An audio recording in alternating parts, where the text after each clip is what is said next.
Capítulo 15. O preço do silêncio. Charles estava encolhido atrás de uma coluna de concreto bruto, em um prédio em construção que cheirava a poeira molhada, urina e ferrugem. O esqueleto da obra, abandonado pela prefeitura meses atrás, era um labirinto de sombras e vergalhões expostos, que pareciam garras saindo do chão. A capa de chuva preta estava enfiada dentro de um saco de lixo azul, amassada, escondida sob entulho, como se o plástico pudesse conter o rastro de adrenalina e pecado da noite anterior. Mas não podia. O som de passos na escada ecoou seco, reverberando no concreto vazio. 1, 2, 3. Pausas precisas. Charles parou de respirar, o peito doendo pela compressão do pânico. "Caralho", murmurou, o som não passando de um sopro entre os dentes. Benny surgiu no último lance de escada. Ele não parecia ter subido degraus. Parecia ter sido expelido pelas sombras. Não havia pressa em seus movimentos, nem uma gota de suor em sua testa. Apenas aquela calma absoluta, a calma que precede o abate. "Olha só", disse Benny, percorrendo o olhar pelo ambiente inacabado.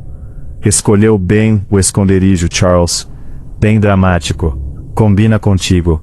Esse tom de cinza realça a tua palidez."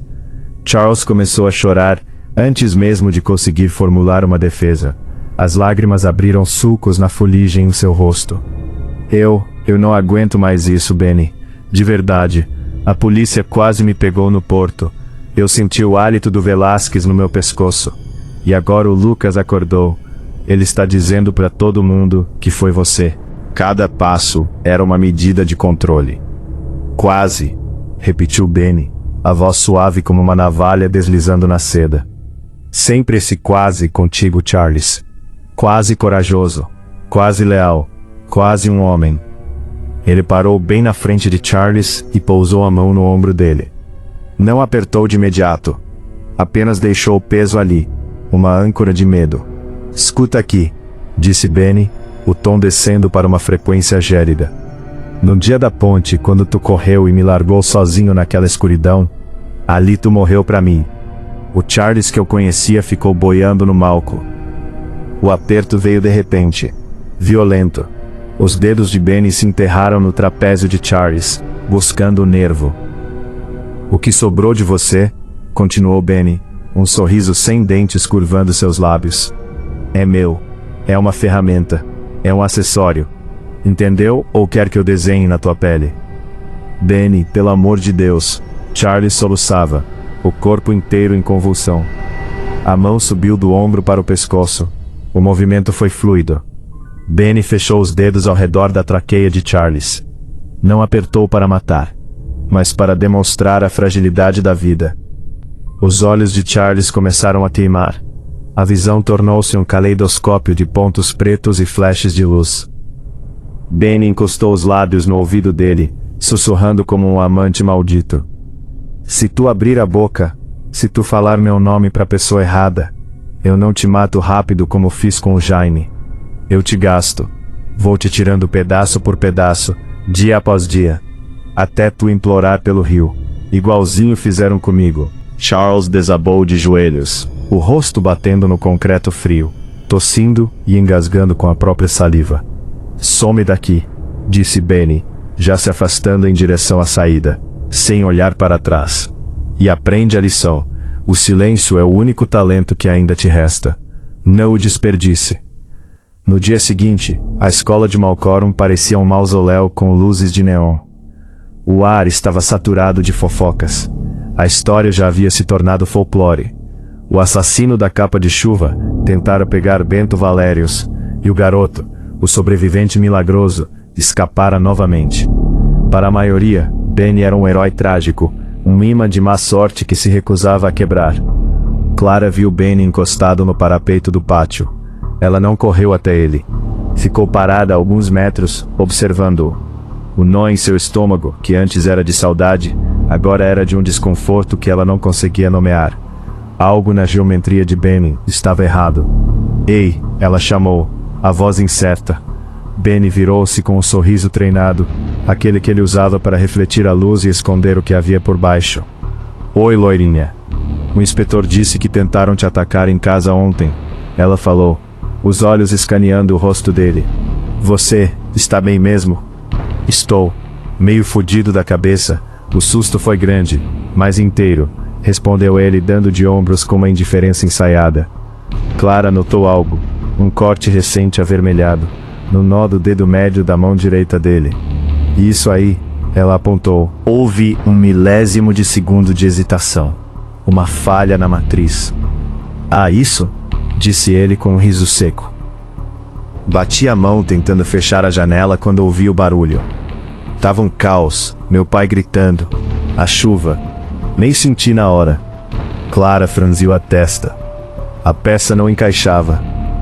O Charles não veio hoje. E ontem ele estava estranho comigo, Benny. Tremendo, falando frases sem sentido sobre dívidas e pontes. Ela deu um passo à frente, baixando a voz.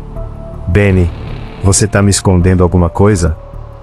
Benny deu um passo à frente. Foi apenas um passo, mas a pressão atmosférica ao redor deles pareceu mudar.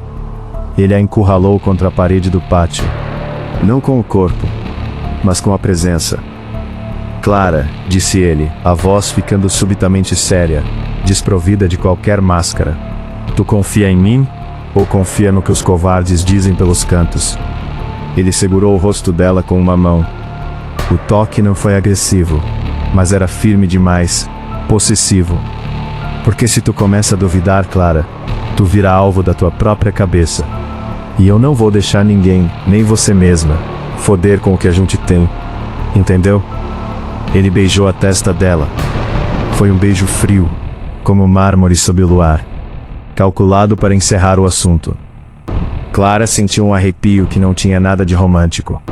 Entendi, respondeu ela, mas seus olhos permaneciam alertas, captando a sombra que agora habitava o olhar do garoto que ela amava.